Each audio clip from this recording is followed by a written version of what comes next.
We lost a great leader, a great academician, and overall a great human being in the death of Dr. Manmohan Singh. A person born into an ordinary family in the present-day Pakistan side of Punjab and studied early years in Urdu medium and Punjabi medium. Dr. Manmohan Singh migrated to India post-independence and then went on to climb the highest position in the country of the Prime Minister of the country. What is his legacy? What is his contribution to the nation and to the national economy? And how should we view his legacy? So this issue needs a bit of an analysis, and I would do it in three parts. One, Manmohan Singh as a person, Manmohan Singh as a finance minister, Manmohan Singh as a prime minister. First, as an individual, I think that's the greatest legacy. One, a great intellectual, academician, and at the same time, a very, very humble, non-assuming person who is dedicated to simple living. So this is what sums up the personality of Manmohan Singh as an individual. He is a self-made man, brilliant on his own study, and became a professor. Went on to do his masters in Oxford and then PhD. Then taught in Punjab University and then the Delhi School of Economics.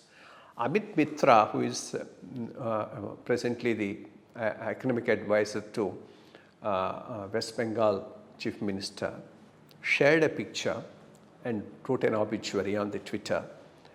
When he was studying in Delhi School of Economics, Manmohan Singh was a professor, and they had this year-ending photograph session, and Amartya Sen and others who were the other professors were sitting there.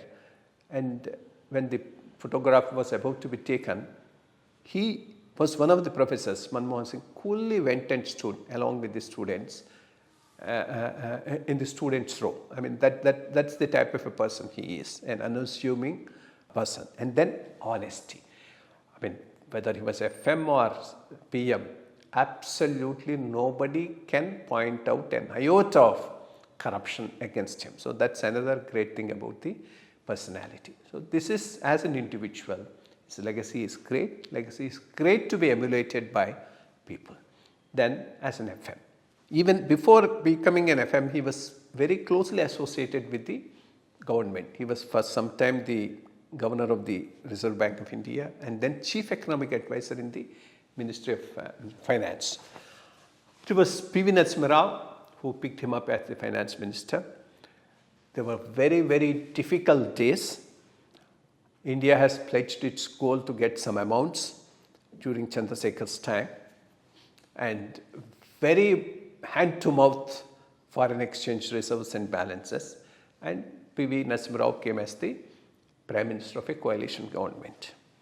And then he wanted someone who can really take this forward, the economic liberalization. So he picked on Mr. Manmohan Singh, Dr. Manmohan Singh, to assist him. So that's where he came in as the finance minister and did a tremendous job, because without the type of a liberalization and reforms that were initiated there at that time, India would have been in a very, very dire situation. But here, how much of a credit we can give to Manmohan Singh and how much of a credit to P.V. Narasimha Rao?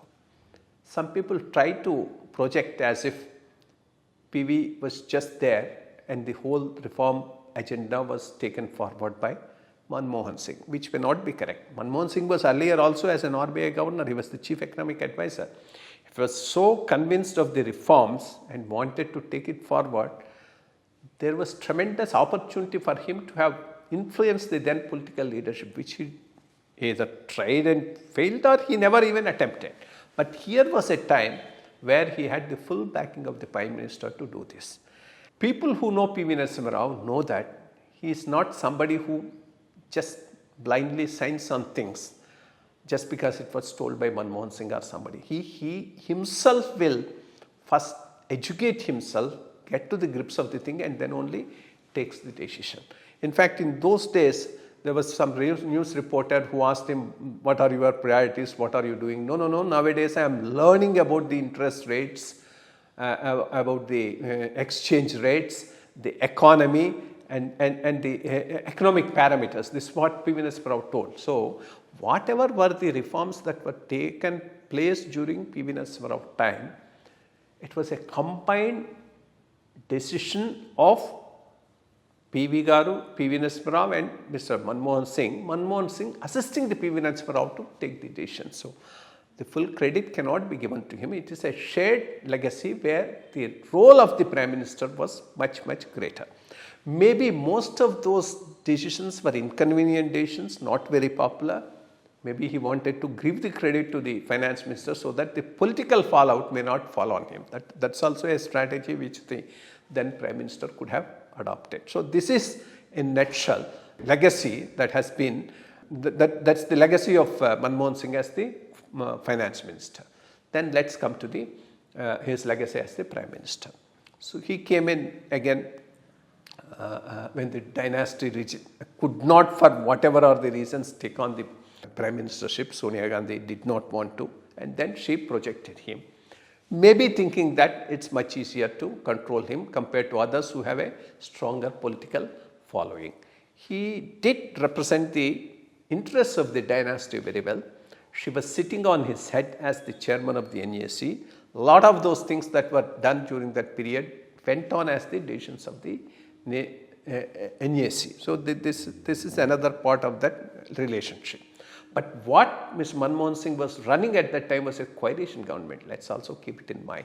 And running a coalition government is not an easy thing. Too many conflicting, too many interests, too many demands, reconciling them and taking the government forward. That he did it excellently. There is no doubt about that.